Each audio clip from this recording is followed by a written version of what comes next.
मालिक मुखिया हैं, होंगे, उनकी उपस्थिति में पार्टी के संविधान प्रस्तावना और प्राथमिकताओं को स्वीकार करते हुए घोषणा की जाए कि भीड़ जुटाकर गांधी मैदान में सभा करके की जाए। वहां यादव जी खड़े हैं, उनको माइक दीजिए। जी बताइए।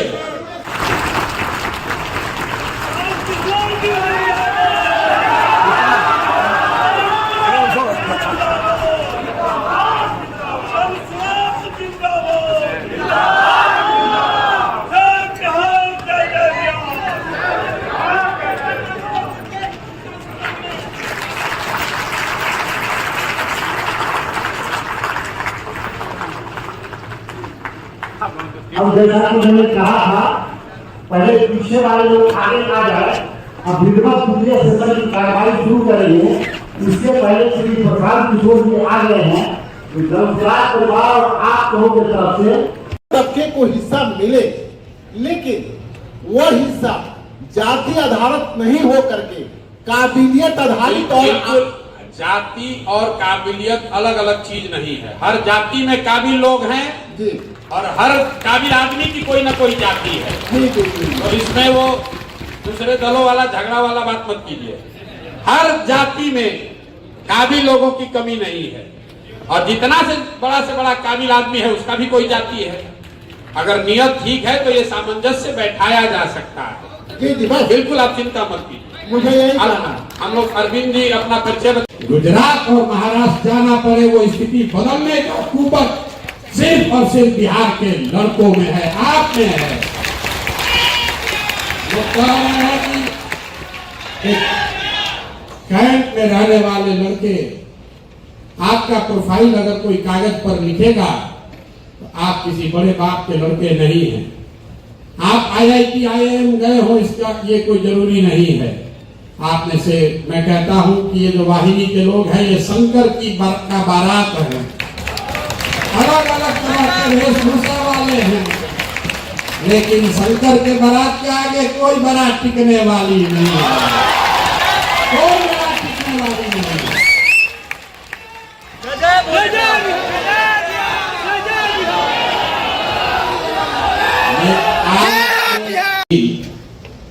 उनकी एक बैठक हुई और उसका उद्देश्य था उनकी सहमति, उनका अनुमोदन इस बात के लिए कि जनसुराज की इस परिकल्पना को राजनीतिक स्वरूप, इसका संस्थागत स्वरूप कब और कैसे बनाया जाए। ये दल बन जाएगा, लोगों की ऐसी आशा अपेक्षा है कि 2 अक्टूबर को दल बन जाए और उसमें जो साथी जुड़े हुए हैं अपनी योग्यता के अनुसार कुछ न कुछ उनकी भूमिका भी होगी। बहुत सारे लोगों की जिंदगी भी इससे सुधर जाएगी, लेकिन ये इस पर निर्भर है कि वो क्या करते हैं, उनकी क्या क्षमता है। लेकिन जितने आप साथी यहाँ बैठे हैं वाहिनी के, मैं आपको कैमरे पर, मंच पर इसको वीडियो से रिकॉर्ड करके रखिए। जनसुराज का जो हो सो हो। आप जो युवा साथी अपना जीवन खपा रहे हैं इस कठिन परिस्थिति में, आपके जीवन की जिम्मेवारी जनसुराज की है। जो नेता बनेगा तो बनेगा, बने कि न बने, जो नेता बनेगा वो बनेगा। कोई जीतेगा, कोई हारेगा, किसी को टिकट मिलेगा, कोई छोड़कर भागेगा। लेकिन जो वाहिनी के लोग हैं, आपके कंधे पर चलकर ये पूरी परिकल्पना बिहार के घर घर में पहुंचनी है। और इसके लिए इस परिवार के अगुआ होने के नाते, आपका बड़ा भाई होने के नाते ये हमारी जिम्मेवारी है कि भगवान ने जो भी शक्ति, बुद्धि, साधन, पैसा दिया है, आप एक बार वाहिनी से जुड़ गए, अब अपने जीवन की चिंता जनसुराज के हवाले, प्रसाद किशोर के हवाले कीजिए। और 2 बरस आप दीजिए जनसुराज को, 2 बरस दीजिए,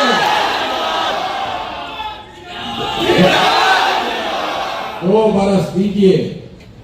जीवन का जो भी आपका संघर्ष है उसको बदलने की पूरी कुवत, पूरी ताकत इस सामूहिकता में है। जनसुराज का लक्ष्य बिहार को जीतना नहीं है, जन सुराज का लक्ष्य यहाँ बिहार में शिक्षा व्यवस्था सुधारना, सड़क बनाना नहीं है।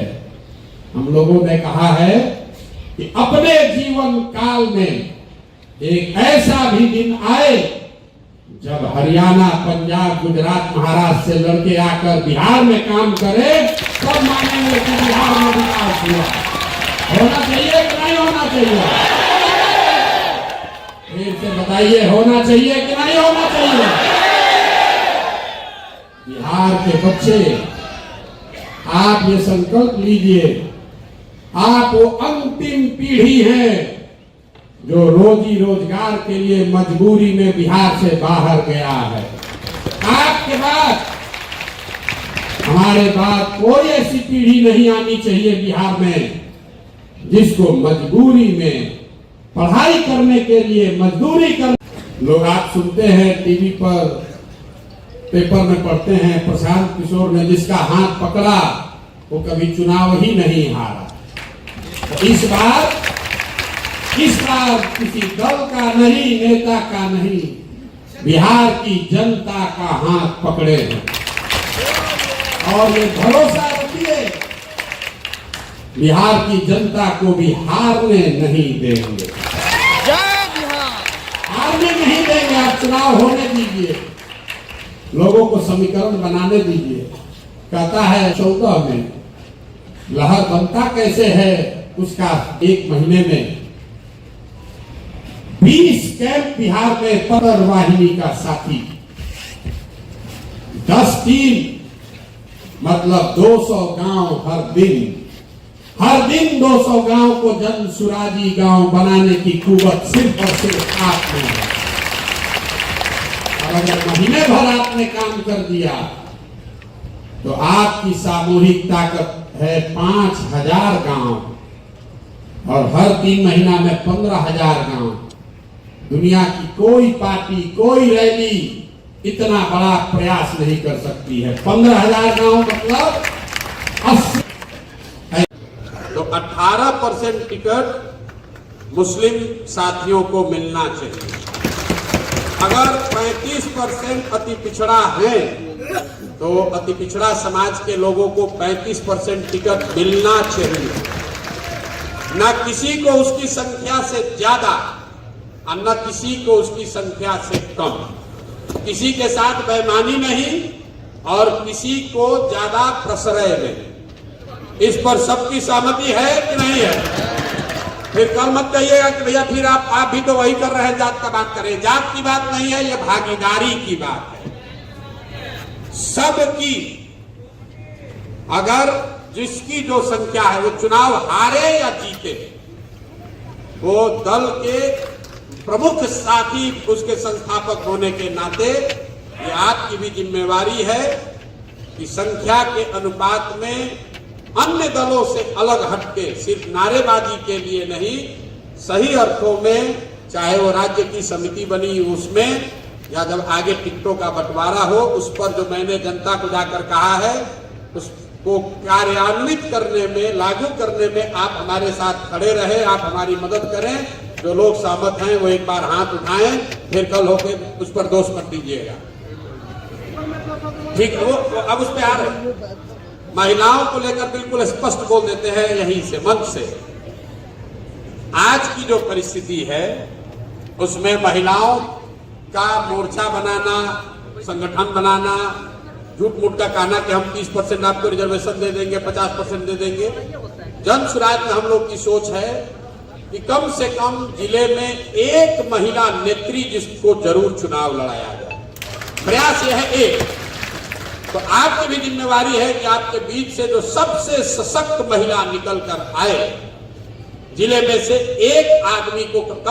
आज तक बिहार के इतिहास में किसी भी दल में 30 विधायक महिला नहीं बनी है, हम लोग 40 की बात कर रहे हैं। और इसे हम वही बोलेंगे जो कर सकते हैं।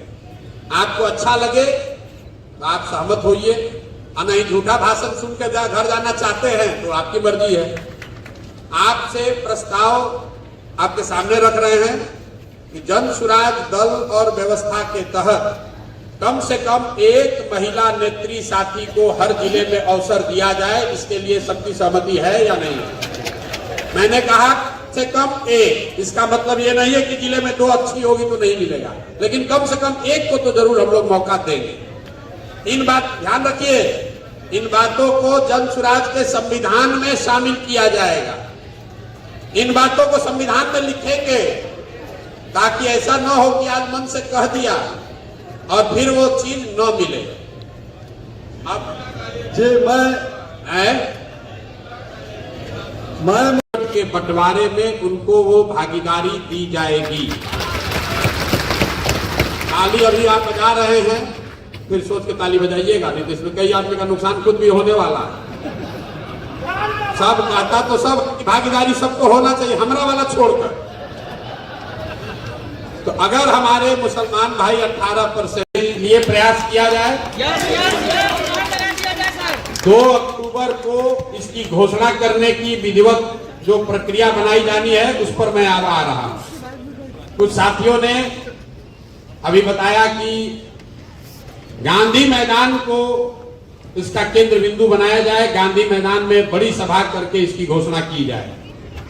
दल की घोषणा को लेकर 2 सुझाव है।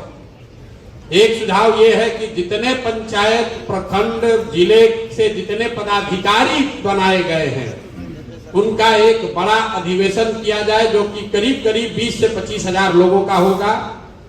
उसमें दल की घोषणा की जाए और उस अधिवेशन में फिर यह बताया जाए कि गांधी मैदान में रैली कब होगा, जहां से कि बिहार को बदलने का प्रस्ताव वहां जनता के सामने रखा है। एक विचार यह है। दूसरा विचार यह है जो हमारे सीनियर साथी चंपारण के रामदेव महतो जी बताए, कुछ और साथियों का भी उत्साह है, मत है कि सीधे ही गांधी मैदान में रैली करके पार्टी की घोषणा की जाए।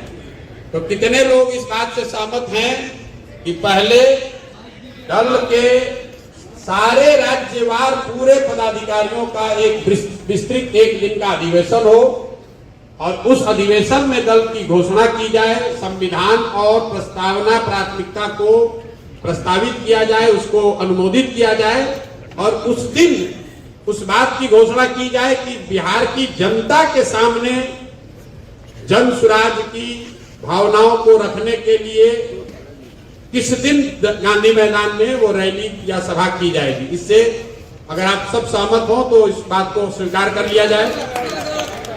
अधिवेशन या गांधी मैदान, घोषणा कहाँ होना चाहिए? पदाधिकारियों के अधिवेशन में पार्टी की घोषणा हो कि गांधी मैदान में घोषणा हो? फिर से हम पूछ रहे हैं एक-एक करके। पार्टी के पदाधिकारी जो लोग अधिवेशन के पक्ष में हैं वहां उठाइए भैया। पहले अधिवेशन की पहले गांधी मैदान में सभा और उसी अधिवेशन में गांधी मैदान में सभा का दिनांक, डेट भी घोषित किया। ठीक है, सहमति है? आप सर